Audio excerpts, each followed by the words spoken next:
Shalom jemaat yang terkasih dalam Kristus. Kami menyambut Bapak Ibu Saudara sekalian yang pertama kali bersama dengan kami beribadah di channel ini. Dimanapun Anda berada, kasih Kristus yang telah menyatukan kita. Di dalam Yesus Kristus, Allah telah beranugerah memanggil kita untuk datang beribadah kepadanya. Karena itu mari kita siapkan hati kita. Selamat beribadah, Tuhan memberkati.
Shalom jemaat sekalian, dalam Kristus Yesus Allah beranugerah memanggil dan mengundang kita untuk datang beribadah kepadanya. Mari datang dengan hati yang penuh dengan ucapan syukur dan penuh penyembahan kepadanya. Mari kita bangkit berdiri, kita rendahkan hati kita mengambil saat teduh.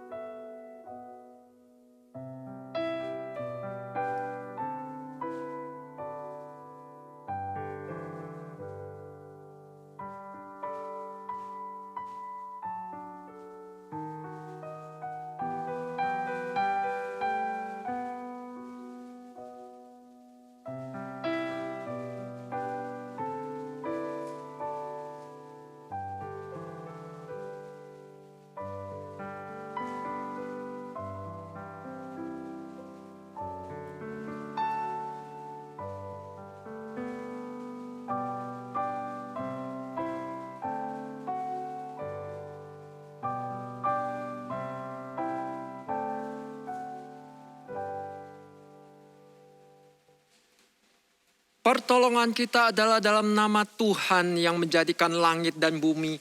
Turunlah atas kita sekalian damai sejahtera dari Allah Bapa, Allah Putra, dan Allah Roh Kudus.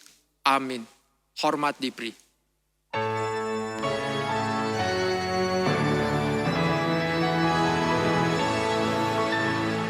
Hormat diberi.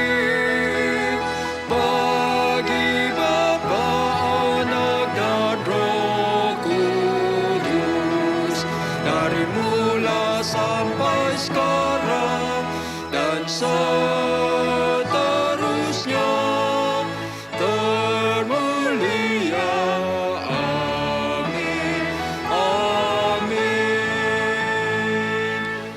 Bersyukurlah kepada Tuhan, serukanlah namanya, perkenalkanlah perbuatannya di antara bangsa-bangsa. Bernyanyilah baginya, bermazmurlah baginya, percakapkanlah segala perbuatannya yang ajaib. Bermegahlah di dalam namanya yang kudus. Biarlah bersuka hati orang-orang yang mencari Tuhan. Mulia bagi Allah karena kasih-Nya yang besar telah dinyatakan di dalam Kristus yang menebus kita. Mulia baginya karena di dalam Kristus kita beroleh segala berkat rohani yang Allah sediakan bagi kita yang percaya padanya. Mulia baginya karena Dia terus akan menguduskan dan menyertai kita sampai selamanya. Mari memuji Dia. Mulia bagi Allah. Mulia bagi Allah, kasih-Nya besar, putranya diberikan untuk kaum berdosa, yang rela disalib bagi manusia. Terbukalah pintu selamat bagiku. Pujilah, pujilah, dengarlah sabdanya. Pujilah, pujilah, umat bergiranglah menghadap Allah di antara anak-Nya. Naplah penebusan mulia baginya.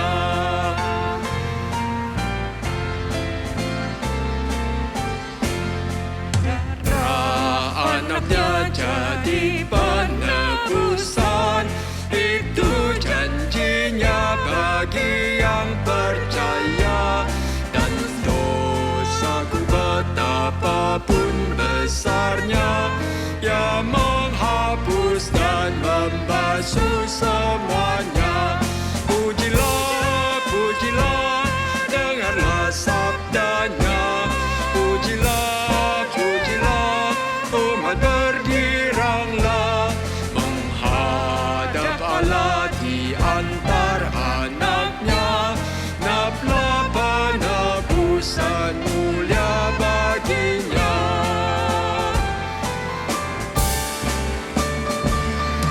Yang mengajarkanku kebenarannya, sungguh senangku di dalam putranya.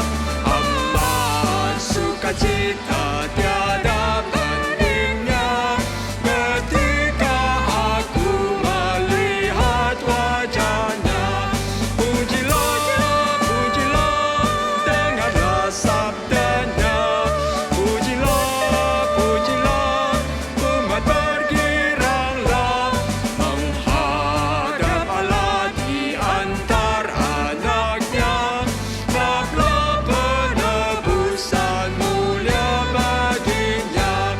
Naplah penebusan mulia baginya. Kita berdoa. Termulialah Engkau ya Allah yang telah mengutus anak-Mu yang tunggal. Engkau merelakan Yesus Kristus untuk mati menebus setiap kami yang berdosa. Terpujilah Allah Roh Kudus yang terus menyertai dan menguduskan kami, agar kami dibentuk untuk semakin menjadi serupa dengan Kristus. Terima kasih Tuhan untuk kasih-Mu yang tak berkesudahan, memelihara dan melindungi kami menghadapi masa pandemi yang berkepanjangan ini. Kami diteguhkan dan dikuatkan oleh kasih-Mu dan kehadiran-Mu. Saat ini kami datang dengan hati yang penuh ucapan syukur, karena sekali lagi kami dilayakkan oleh Tuhan, diberi anugerah untuk boleh datang beribadah kepadamu. Kami menyadari kami umat-Mu yang masih berbuat dosa di dalam kehidupan sehari-hari kami. Kami masih sering mengikuti keinginan hati kami yang berdosa daripada menuruti kehendak Tuhan. Kami mohon ampun. Kami mohon anugerah pengampunan-Mu sekali lagi. Tolong kami untuk hidup dalam anugerah-Mu ya Tuhan, agar kami mengalami perubahan hidup yang sungguh-sungguh dalam Kristus. Terimalah kiranya doa dan permohonan kami. Terimalah pujian dan penyembahan kami saat ini, yang kami alaskan di dalam nama Yesus, Tuhan dan Juru Selamat kami yang hidup. Amin. Tuhan memberikan firman-Nya sebagai peneguhan bahwa pengampunannya diberikan kepada setiap kita yang sungguh mengaku dosa kita dan rindu mengalami pembaruan dalam hidup kita. Berita anugerah diambil dari Efesus pasal 1 ayat 7-8. Sebab di dalam Dia dan oleh darahnya kita beroleh penebusan, yaitu pengampunan dosa menurut kekayaan kasih karunia-Nya, dan dilimpahkannya kepada kita dalam segala hikmat dan pengertian. Jemaat dipersilakan duduk. Yesus Kristus Sang Anak Domba, Dialah yang layak menerima segala pujian, hormat, dan kemuliaan. Mari saat ini kita serukan, haleluya bagi Sang Anak Domba. Ku berdiri di tengah umat-Mu, dari segala suku bangsa. Kami umat-Mu yang telah Kau tebus oleh darah kudus-Mu.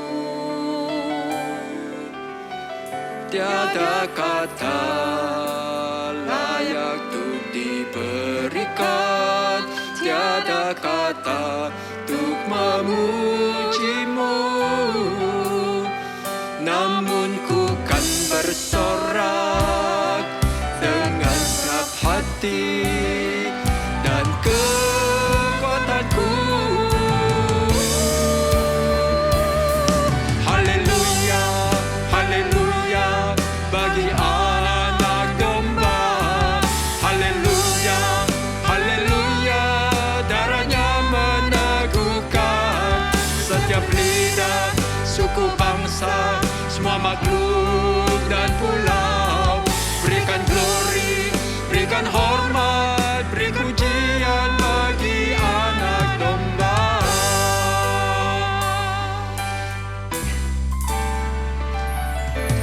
Ku berdiri di tengah umat-Mu, dari segala suku bangsa. Kami umat-Mu yang telah Kau tebus oleh darah kudus-Mu. Tiada kata layak untuk diberikan, tiada kata untuk memuji-Mu. Namun ku kan bersorak segenap hati dan kekuatanku. Haleluya, haleluya, haleluya, haleluya bagi Anak Domba. Haleluya, haleluya, darahnya meneguhkan setiap lidah, suku, bangsa, semua makhluk dan pulau. Berikan glory, berikan hormat, beri pujian bagi Anak. Haleluya, haleluya bagi Anak Domba. Haleluya, haleluya, darahnya meneguhkan setiap lidah, suku, bangsa, semua makhluk dan pulau. Berikan glory, berikan hormat, beri pujian bagi Anak Domba. Beri pujian bagi Anak Domba.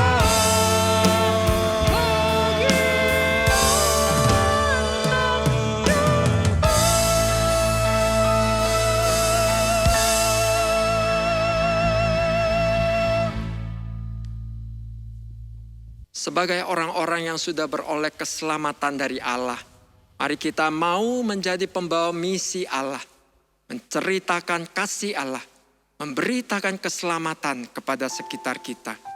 Mari jadikan lagu berikut ini menjadi doa dan kerinduan kita. Bagikan kepada setiap orang.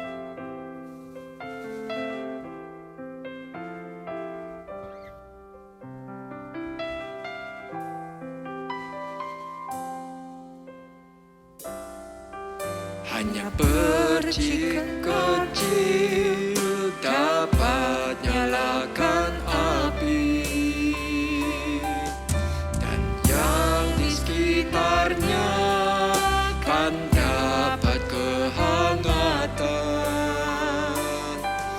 Itulah kasih Allah, bila kau alami pasti rela membagikan pada setiap orang.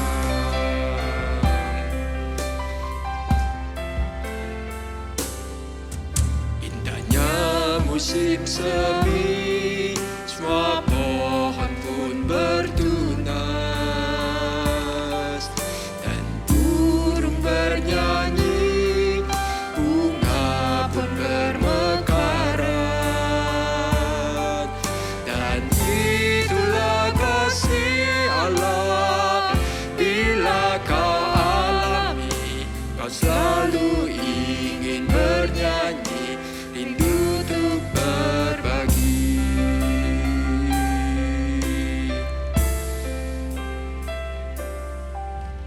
Ku ingin bagikan sukacitaku, hai teman. Dialah sandaranmu kemanapun kau pergi.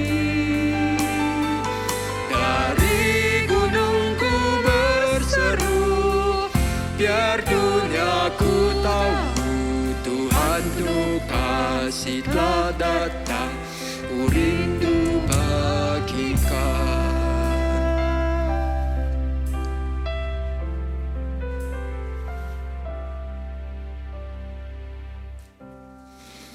Mari kita berdoa. Tuhan, terima kasih. Tuhan mengingatkan kami orang-orang yang sudah diselamatkan oleh Tuhan. Tuhan mau memakai kami untuk menjadi pemberita Injil, pembawa kabar baik, kabar keselamatan di dalam Kristus yang sudah kami alami. Kami sebagai umat-Mu saat ini, di bulan misi ini, kami ingin mendukung pelayanan misi yang Tuhan percayakan kepada gereja kami, Gereja Gloria. Kami mau berdoa untuk pelayanan, bimbingan, belajar siswa yang dilakukan oleh Ibu Petrus, di mana mengalami kendala karena masa pandemi ini. Tuhan, kami sungguh mohon anugerah berkat yang daripada Tuhan, supaya semua ini boleh berjalan dengan baik, sekalipun ada tantangan. Berdoa juga untuk keluarga Ibu Petrus dan guru-guru, agar mereka diberikan kekuatan, kesehatan, dan pemeliharaan Tuhan. Berdoa juga untuk para siswa dan orang tua yang dilayani, biar Tuhan yang tolong mereka. Jikalau ada di antara mereka yang belum percaya, Tuhan yang buka hati mereka untuk boleh dijamah oleh cinta kasih Kristus. Kami juga mau berdoa untuk siswa-siswi di PAUD Pelita Kasih Mulia, supaya di masa pembelajaran secara online ini pun mereka tetap boleh bersemangat. Mereka boleh mengucap syukur karena mereka tetap boleh diberikan kesempatan untuk mengecap pendidikan. Tuhan bimbing anak-anak ini supaya mereka boleh bertumbuh, tidak hanya secara akademik, tapi mereka juga boleh bertumbuh secara rohani. Sekali lagi kami mintakan kesehatan buat guru-guru yang melayani dan mengajar. Kami juga berdoa untuk pengurusan izin PAUD ini secara online, supaya ini pun tetap boleh berjalan dengan baik. Segala yang dibutuhkan untuk pengurusan izin ini, Tuhan yang sertai, Tuhan yang pimpin. Kami juga mau berdoa untuk pelaksanaan program belajar mengajar di bimbingan belajar kenosis, agar supaya ini pun Tuhan sertai, supaya tetap boleh berjalan, boleh menjadi berkat buat anak-anak yang belajar di bimbingan belajar ini ya Tuhan. Orang tua dan siswa mereka boleh bekerja sama dan mereka boleh bersemangat agar supaya ketika dibuka kembali, mereka pun boleh kembali bersama belajar. Kami serahkan pelayanan yang Tuhan percayakan di badan misi GK Gloria ini ya Tuhan. Kami serahkan di dalam tangan kasih Tuhan. Kami bawa doa dan permohonan kami, sesuai dengan doa yang Tuhan Yesus ajarkan kepada kami. Bapa kami yang ada di sorga, dikuduskanlah namamu, datanglah kerajaanmu, jadilah kehendak-Mu di bumi seperti di sorga. Berikanlah kami pada hari ini makanan kami yang secukupnya, dan ampunilah kami akan kesalahan kami, seperti kami juga mengampuni orang yang bersalah kepada kami. Dan janganlah membawa kami ke dalam pencobaan, tapi lepaskanlah kami daripada yang jahat. Karena Engkaulah yang mempunyai kerajaan, dan kuasa, dan kemuliaan sampai selama-lamanya. Amin. Mari jemaat sekalian kita bangkit berdiri.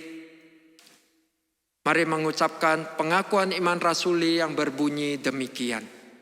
Aku percaya kepada Allah, Bapa yang Maha Kuasa, Khalik langit dan bumi, dan kepada Yesus Kristus, anaknya yang tunggal, Tuhan kita, yang dikandung dari Roh Kudus, lahir dari anak darah Maria, menderita sengsara di bawah pemerintahan Pontius Pilatus, disalibkan, mati dan dikuburkan, turun ke dalam kerajaan maut.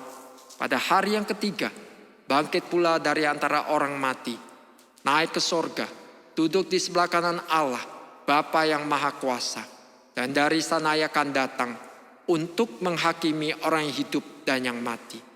Aku percaya kepada Roh Kudus, gereja yang kudus dan am, persekutuan orang kudus, pengampunan dosa, kebangkitan tubuh, dan hidup yang kekal. Amin. Jemaat dipersilakan duduk kembali. Mari saat ini kita mau mendengarkan firman Tuhan. Kita mau menyiapkan hati kita untuk boleh mendengarkan firman Tuhan. Pujian solo mereka perlukan akan menolong kita untuk boleh mempersiapkan hati kita menerima firman Tuhan.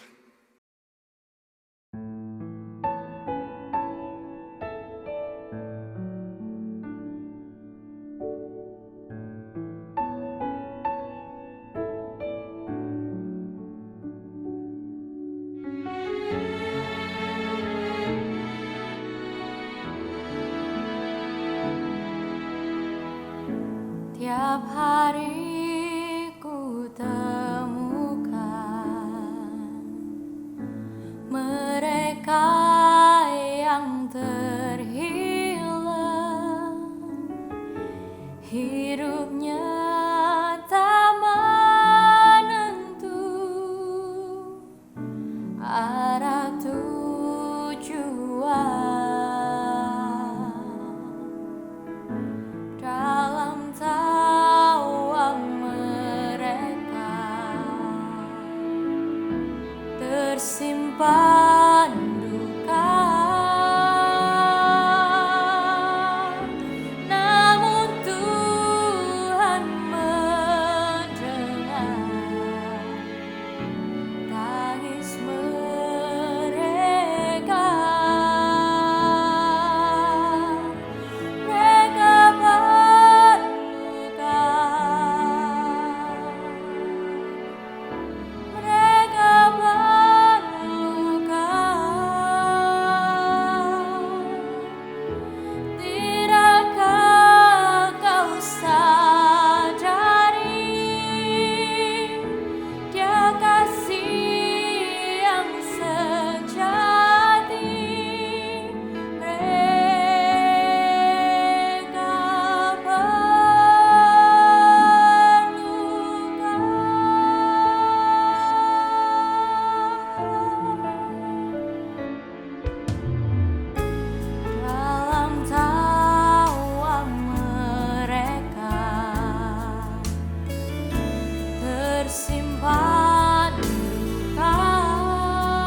Shalom Ibu Bapak dan Saudara yang dikasihi oleh Tuhan Yesus Kristus. Pertama-tama banyak terima kasih kepada Bapak Gembala, kepada para majelis GKA Gloria, pacar dan pengurus Yayasan Pelita Abadi Mulia atas kehormatan kesempatan melayani firman Tuhan pada ibadah minggu ini di bawah tema Tak Hanya di Bibir Saja. Dalam Kisah Para Rasul pasal 19 tercatat satu kisah nyata mulai dari ayat 13 Kisah Rasul 19. Juga beberapa tukang jampi Yahudi yang berjalan keliling di negeri itu mencoba menyebut nama Tuhan Yesus atas mereka yang kerasukan roh jahat dengan berseru, katanya, "Aku menyumpahi kamu demi nama Yesus yang diberitakan oleh Paulus." Mereka yang melakukan hal itu ialah 7 orang anak dari seorang imam kepala Yahudi yang bernama Skewa. Tetapi roh jahat itu menjawab, "Yesus aku kenal, dan Paulus aku ketahui. Tapi kamu, siapakah kamu?" Dan orang yang dirasuk roh jahat itu menerpa mereka dan menggagahi mereka semua dan mengalahkannya, sehingga mereka lari dari rumah orang itu dengan telanjang dan luka-luka.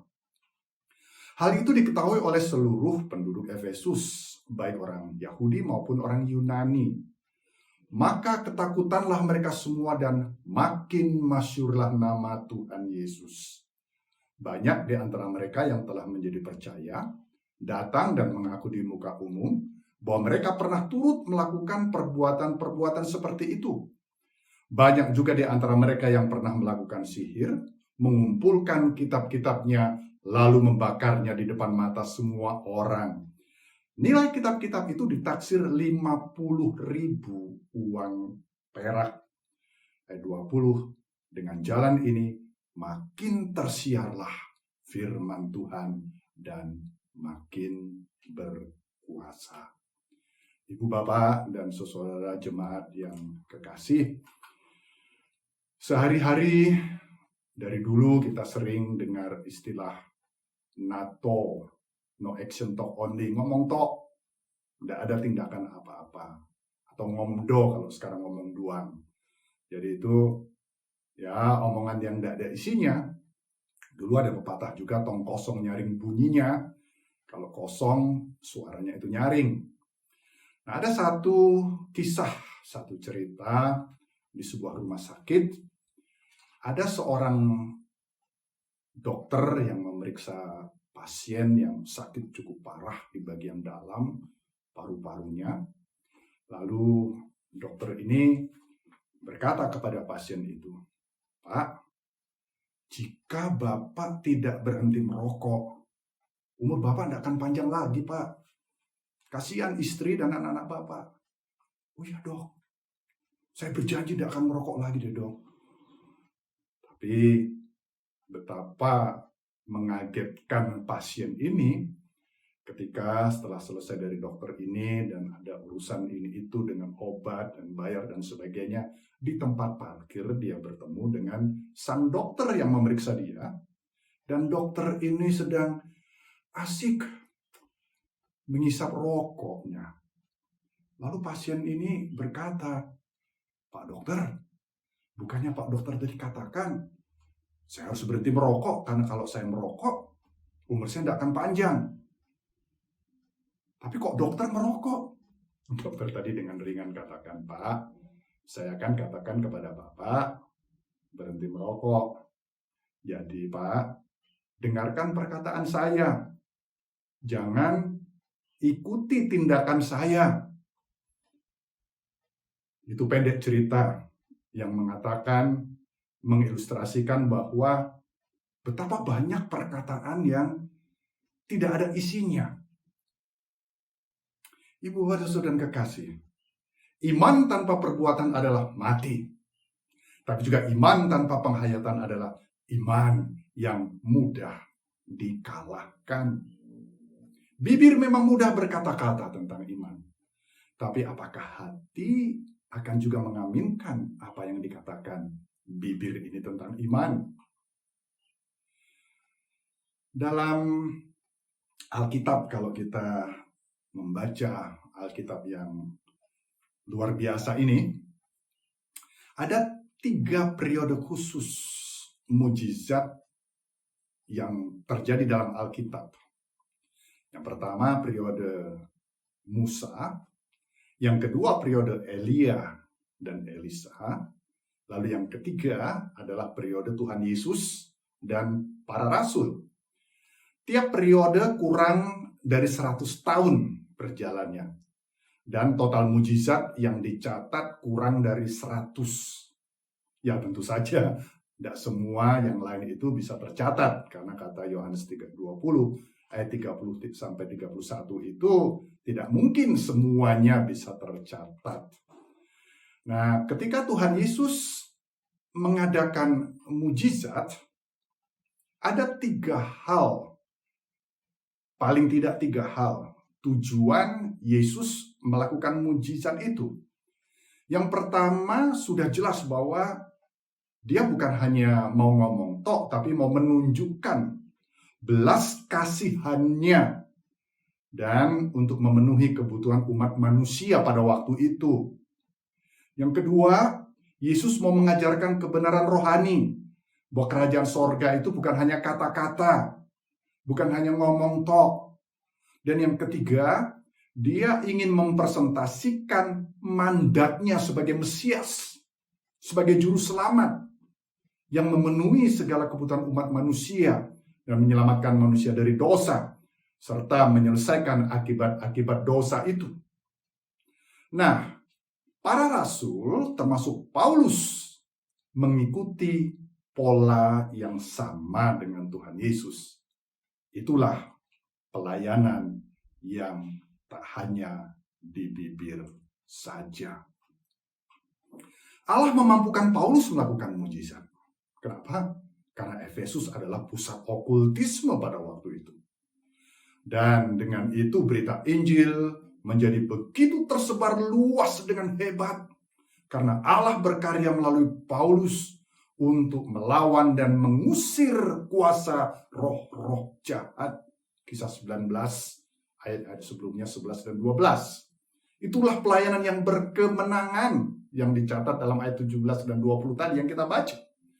Nampaknya semua orang tahu apa yang dikatakan ya, yang diajarkan oleh Paulus dan apa yang dilakukan oleh Paulus, khususnya dengan kemenangannya atas kuasa-kuasa kegelapan pada waktu itu yang merupakan satu mujizat yang luar biasa.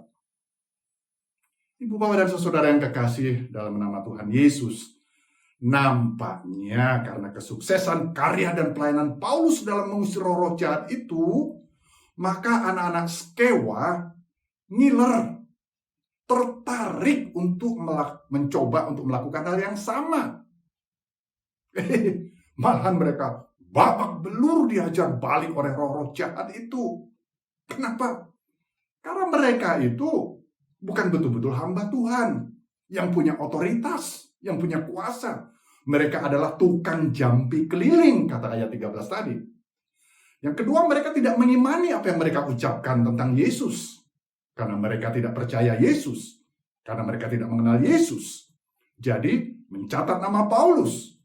Nah, karena anak-anak Skewa ini tahu tentang Yesus, dengar tentang Yesus, tapi tidak kenal dia, mencatut nama Paulus, setan itu menghajar mereka. Mereka katakan, ya, Yesus aku tahu. Paulus aku kenal. Emangnya lu siapa? Kamu tuh sopo? Itu kata setan kepada anak-anak Skewa.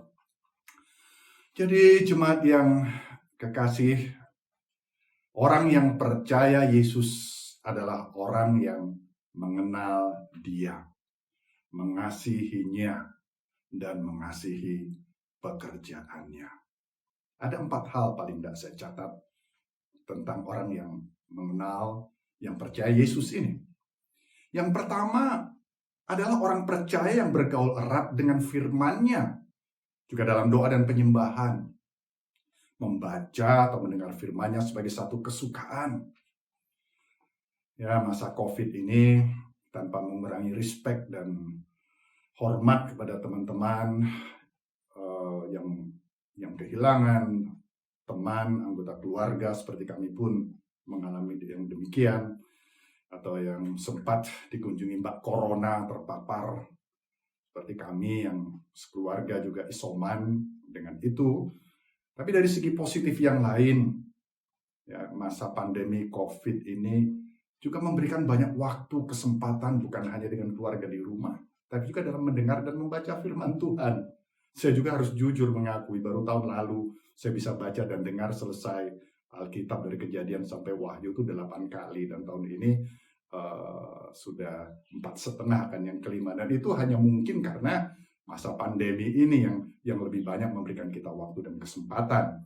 Jadi Bapak Ibu, firman Tuhan untuk kita dapatkan itu bukan hanya membaca, itu biasanya memang tradisi kita. Alkitab mencatat, berbahagialah, diberkatilah orang yang mendengarkan firman Tuhan.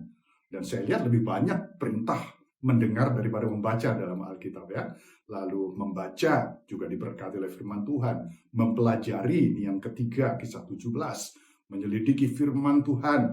Ya, seperti kalau kita mau ujian sekolah dulu, kita ingat sampai kepala nyut. Pernah enggak kita belajar firman Tuhan itu sampai kepala nyut gitu. Yang keempat, ini adalah merenungkan. Merenungkan itu tentu menghafalkan. Kalau tidak hafal ya tidak bisa. Nah, dulu waktu kami karam kapal di Argentina 2 minggu, ibu saudara, saya tidak punya apa-apa, termasuk tidak punya Alkitab. Nah, salah satu yang menguatkan saya adalah tiap pagi, tiap saat saya jalan kaki, saya duduk, saya merenung bagian-bagian Alkitab yang pernah saya hafalkan, yang sudah saya hafalkan, itu menguatkan saya. Dan itu sungguh sangat memberkati saya, dan tidak menyesal kalau dulu saya banyak menghafalkan bagian-bagian firman Tuhan. Dan itu mengingatkan saya ketika para martir di penjara, mereka bisa kuat, mereka bisa teguh karena mereka merenungkan, mengunyah lagi ayat-ayat firman Tuhan yang dihafalkan. Ini 4 ya. Jadi mendengar, ya, sekarang ini ada banyak audio Bible, sambil ngiris bawang, sambil nyetir, kita bisa banyak dengar firman Tuhan. Lalu kemudian membaca, tentu ini satu praktis yang indah, yang mulia, kita bisa tandai dan sebagainya. Yang ketiga, mempelajari bagian-bagian yang susah kita pelajari, lihat buku komentar dan sebagainya, ensiklopedi dan sebagainya. Yang keempat, menghafalkan untuk kita merenungkan. Dan yang kelima, melakukan firman Tuhan. Itu bergaul dengan firman Tuhan. Juga dalam doa, baik doa pribadi, doa kolektif, doa syafaat kita, ya. Bukan hanya berdoa sampai Yesus mendengar kita, karena Dia sudah mendengar doa kita sebelum kita berdoa. Tapi berdoalah sampai kita mendengar Dia. Kemudian yang ketiga, juga ketika kita menyembah Dia, bukan hanya dengan perkataan, dengan musik, tapi juga bukan hanya penyembahan ibadah liturgia, tapi juga praktika setiap hari, ya. Jika kita menyembah Yesus dengan benar, maka hal-hal lain, masalah, penderitaan dan sebagainya akan menjadi kecil. Tapi juga sebaliknya, jika kita kurang menyembah Dia, maka hal-hal lain dan masalah akan menjadi besar. Nah, yang kedua, orang yang percaya Yesus tidak akan sinkretis.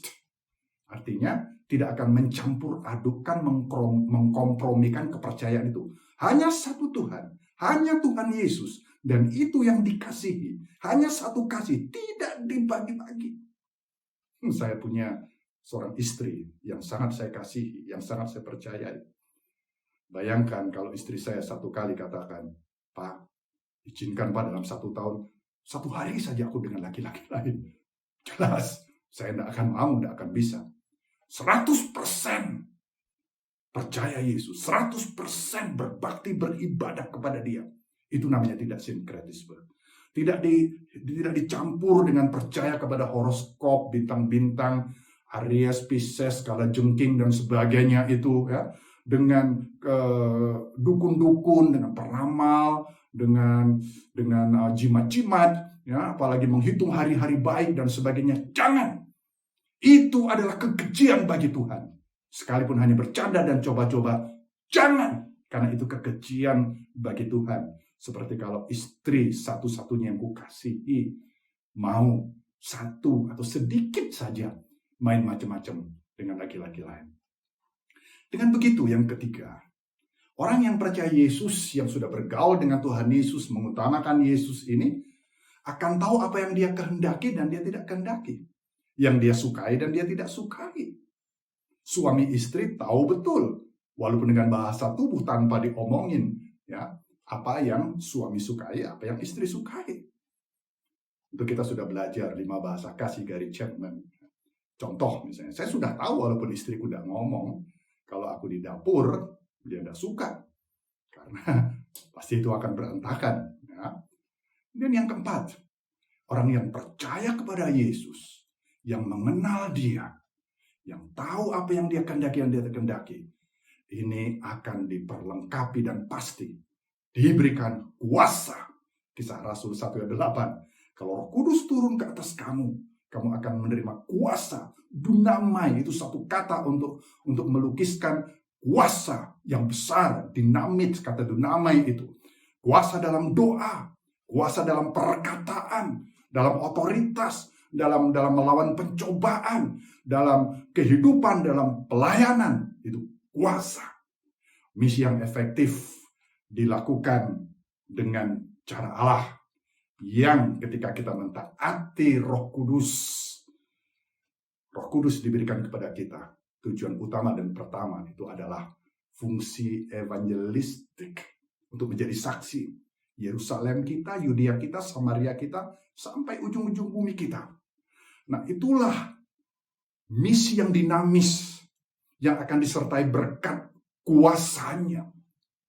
Gereja mula-mula aktif mendemonstrasikan, aktif, bukan pasif, bukan hanya sekedar bersekutu, aktif mendemonstrasikan sign and wonders, keajaiban, kuasa Allah yang nyata dalam kehidupan bergereja pada waktu itu, kuasa Allah yang nyata dalam kehidupan pribadi, keluarga, dan pelayanan. Itulah misi yang tak hanya di bibir saja. Ibu bapak dan saudara yang kekasih, ketika Yesus usai mengusir setan dari anak yang sakit ayan, yang para muridnya tidak bisa, dicatat dalam Matius 17, ya, ayat 20, Yesus berkata kepada murid-murid itu, karena kamu kurang percaya, sebab aku berkata kepadamu, sesungguhnya kata Tuhan Yesus, sekiranya kamu mempunyai iman sebesar biji sesawi saja, iman yang kecil tapi sungguh-sungguh percaya, ya, kamu dapat berkata kepada gunung itu, pindah dari tempat ini ke sana, maka gunung ini akan pindah dan takkan ada yang mustahil bagimu. Nah, perhatikan baik-baik di situ bahwa Yesus berkata, iman sebesar biji sesawi itu kamu kemudian berkata kepada, bukan tentang gunung itu. Kepada gunung itu. Artinya dengan iman. Karena Yesus punya kuasa. Jadi gunung itu sering digambarkan sebagai masalah dalam hidup kita, dalam pelayanan kita. Ketika kita berkata kepada masalah persoalan dan bukan tentang. Jadi bukan membicarakan gunung, membicarakan masalah, membicarakan persoalan, problem oriented. Tetapi berkata kepada gunung itu, kita lawan dalam nama Tuhan Yesus, karena ini janji Tuhan, ada kuasa untuk kita dapat mengalahkan dan memindahkan gunung itu. Itulah iman yang tak hanya di bibir saja. Ibu dan saudara jemaat yang kekasih dalam Tuhan, tujuan akhir pelayanan, paling tidak yang tercatat dalam perikop kita, setelah peristiwa anak-anak Skewa yang dihajar oleh iblis, oleh setan habis-habisan, karena mereka hanya ngomong tok, mereka tidak punya kuasa, mereka tidak punya otoritas nama Tuhan Yesus. Paling tidak ada 2 yang tercatat di sini, ayat 17 dan 20 itu, kisah 19 mengatakan, melalui itu semua, melalui sign and wonders dari Paulus, maka makin masyurlah nama Tuhan Yesus. Lalu ayat 20, dan dengan jalan ini, dengan jalan bahwa memang Yesus berkuasa, dan bahwa Paulus itu dalam pelayanan disertai dengan kuasa, karena bukan hanya di bibir saja, tapi iman yang sungguh-sungguh pada Tuhan Yesus, maka tersiarlah firman Tuhan dan makin berkuasa. Ayat 18. Banyak di antara mereka yang telah menjadi percaya. Banyak orang diselamatkan, jiwa dimenangkan. Ya. Lalu mereka yang diselamatkan itu serius. Bukan main-main. Serius dengan Tuhan. Mereka bertobat sungguh-sungguh, ditandai dengan pemberesan dosa, dan mau meninggalkan yang betul-betul tidak menyenangkan hati Bapa. Dicatat bahwa buku-buku sihir dibakar, dan itu bukan buku yang murah. Dicatat dalam Alkitab itu ayat 18 bahwa itu seharga 5.000 uang perak. 5.000 uang perak itu setara dengan total gaji 150 orang selama setahun. Bukan gaji UMR, tapi juga bukan gaji konglomerat, jadi gaji rata-rata. Ya. Jadi mereka betul-betul yang percaya ini membayar harga pertobatan yang sungguh-sungguh. Bertobat betul-betul tinggalkan. Bertobat tidak, masih mau mendoakan orang matilah. Bertobat tapi, masih mau berdoa, minta berkat dari orang mati. Bertobat tapi masih, tambah-tambah untung lah, hitung-hitungan hari yang baik, ini itu untuk bisnis, mau lihat horoskop hari yang baik itu mana, dan sebagainya. Tidak begitu. Tapi sungguh-sungguh bertobat dan bayar harga bukti pertobatan itu. Buku-buku sihir yang mahal itu dibakar, yang nilainya tidak sedikit. Itulah pertobatan yang tak hanya di bibir saja. Ibu, Bapak, dan saudara jemaat GKA Gloria yang sangat dikasih oleh Tuhan Yesus, yang sangat diberkatinya, jika 164 suku Trabaikan di Indonesia ini bertobat, itu yang sedang kita doakan, itu yang sedang kita kerjakan bareng-bareng, kita keroyok bareng-bareng, rame-rame, ya. Maka bukan hanya mereka itu dihindarkan dari api neraka, puji Tuhan, mereka diselamatkan, tapi Yesus akan menerima kemuliaan karena Dia adalah juru selamat semua suku bangsa. Yesus adalah juru selamat dunia. Tujuan misi adalah semua suku bangsa bertobat. Dan Yesus disembah oleh segala suku bangsa karena Yesus akan terlalu kecil kalau hanya disembah oleh beberapa bangsa. Yesus terlalu kecil kalau hanya diakui sebagai juru selamat beberapa suku bangsa. Apalagi Yesus akan amat sangat terlalu kecil kalau hanya disembah oleh orang gereja kita. Yesus harus disembah oleh segala suku bangsa. Kejadian 12 ayat 1-3. Abraham dan kita yang mewarisi janji Abraham diberkati untuk menjadi berkat bagi segala suku bangsa. Mispahot bahasa Ibraninya itu, ya, itu suku bangsa.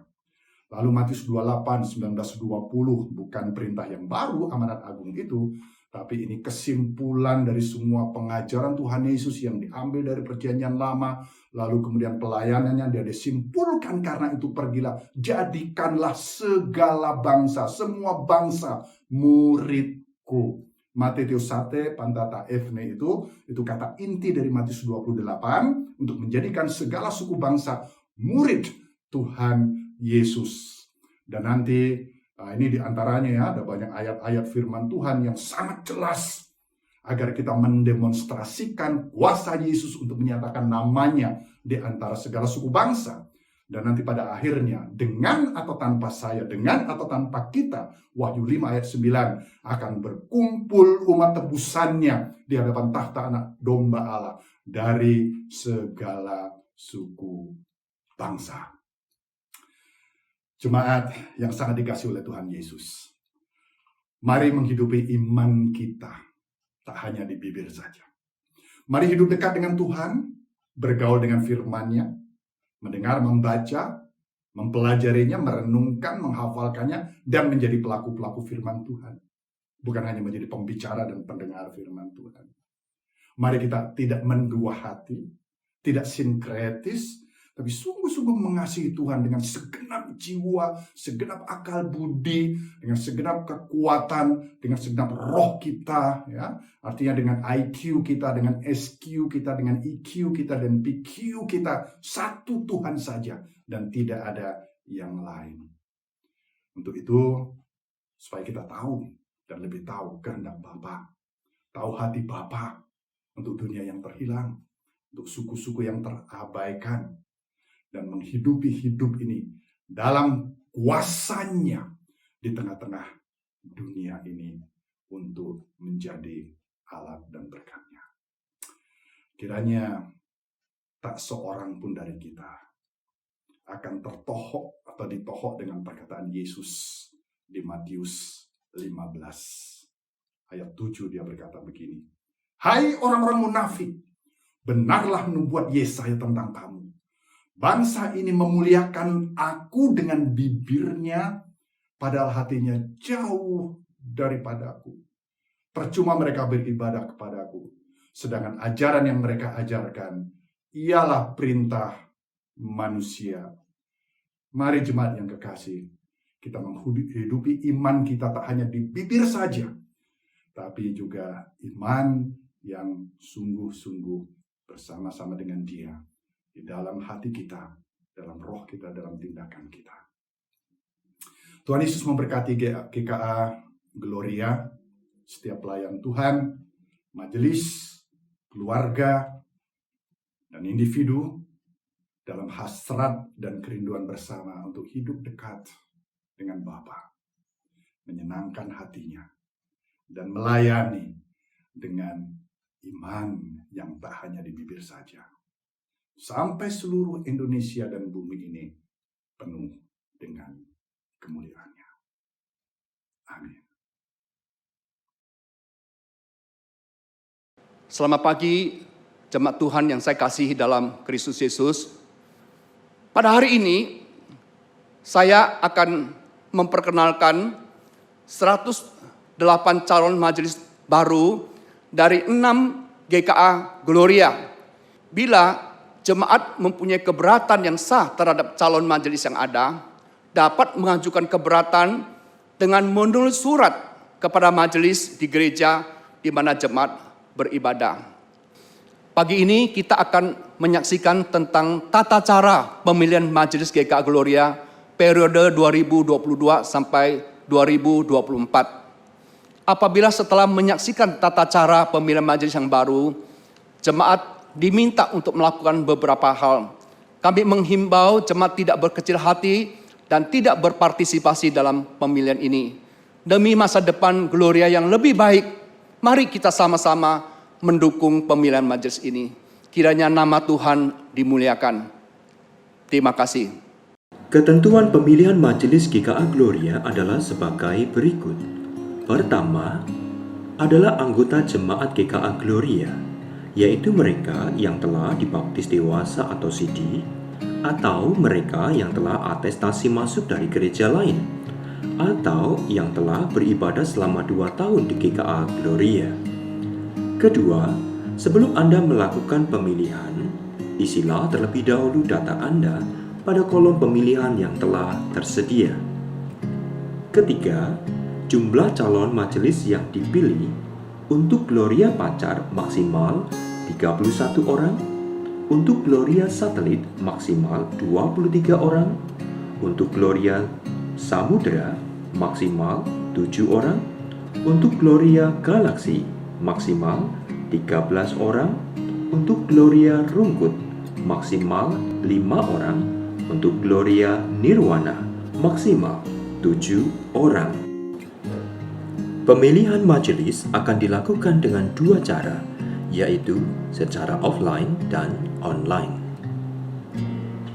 Bagi Anda yang akan melakukan secara offline, Anda dapat melakukannya sebagai berikut. Pertama, silakan Anda datang langsung ke gereja masing-masing dan mengisi formulir pemilihan majelis pada hari dan jam kerja, mulai Senin tanggal 6 sampai 11 September 2021. Untuk hari Senin hingga Jumat, jam kerja pukul 8 pagi hingga 3 sore. Untuk hari Sabtu, jam kerja pukul 8 pagi hingga pukul 1 siang. Kedua, Anda dapat mengambil formulir pemilihan majelis di gereja masing-masing dan kemudian Anda dapat mengisinya di rumah. Formulir dapat diambil mulai hari Minggu tanggal 5 hingga 12 September dan dikembalikan paling lambat tanggal 12 September pukul 6 sore.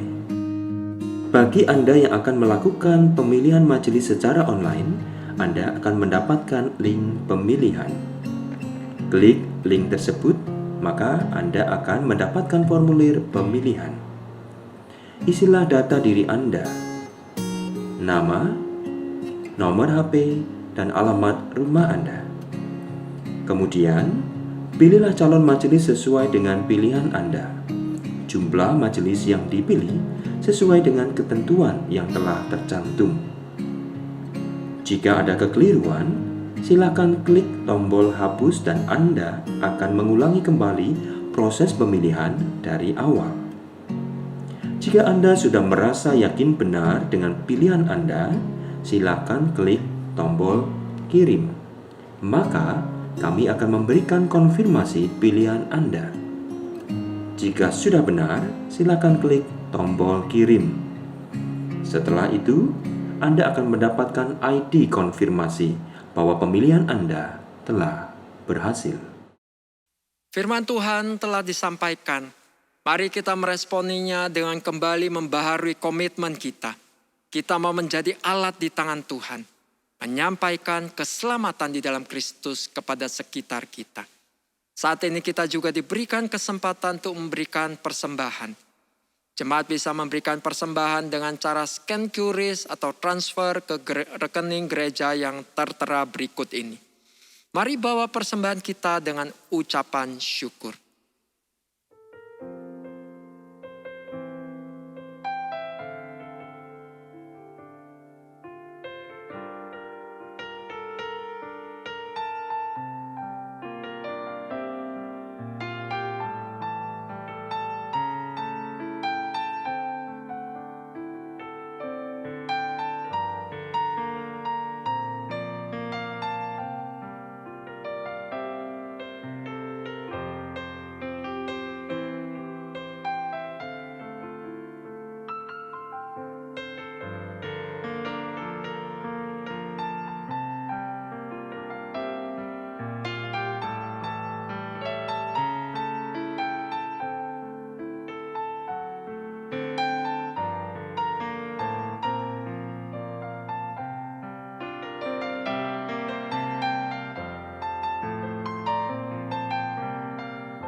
Mari jemaat sekalian kita bangkit berdiri, kita naikkan pujian ini.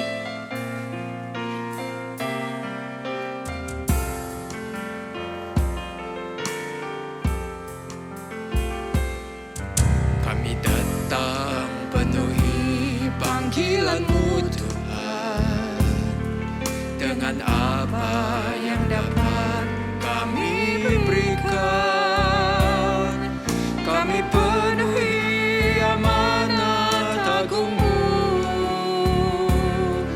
menyelamatkan jiwa yang tersesat.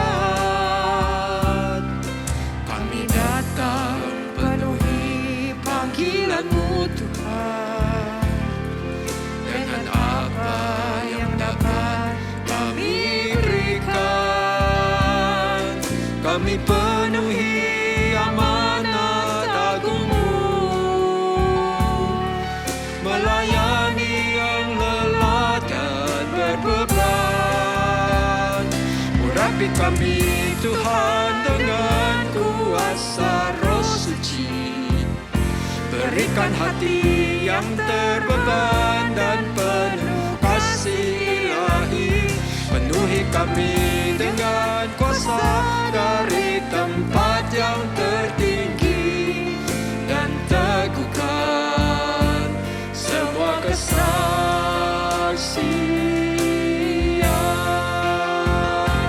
Urapi kami Tuhan dengan kuasa Roh Suci. Berikan hati yang terbeban dan penuh kasih ilahi. Penuhi kami dengan kuasa dari tempat yang tertinggi, dan teguhkan semua kesaksian.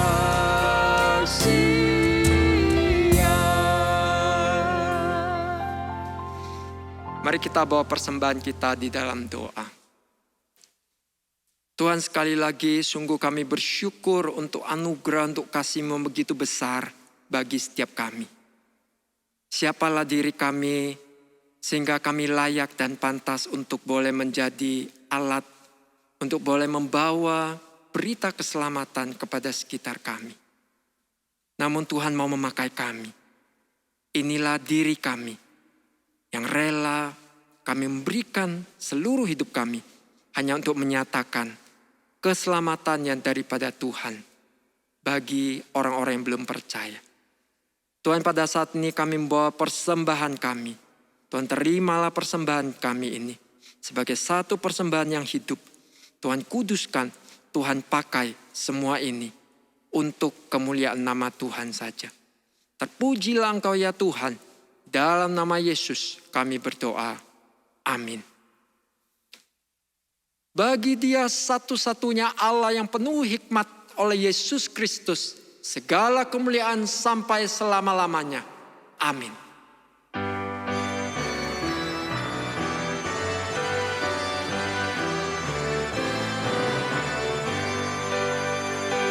Puji Allah Bapa Putra, puji Allah Roh Kudus, ketiganya yang esa.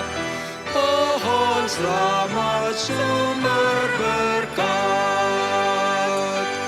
Amin.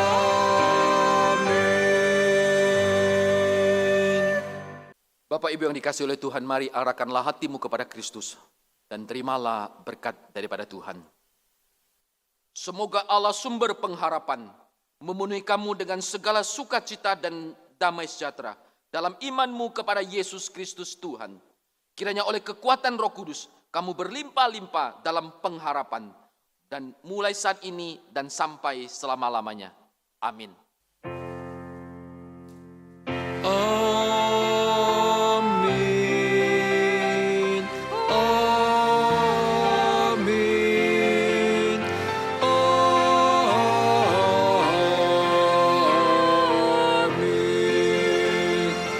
Amin.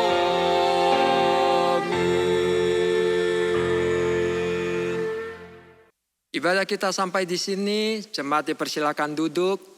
Mari kita menjadi pemberita kabar keselamatan yang dari Allah kepada sekitar kita. Selamat hari Minggu, Tuhan memberkati.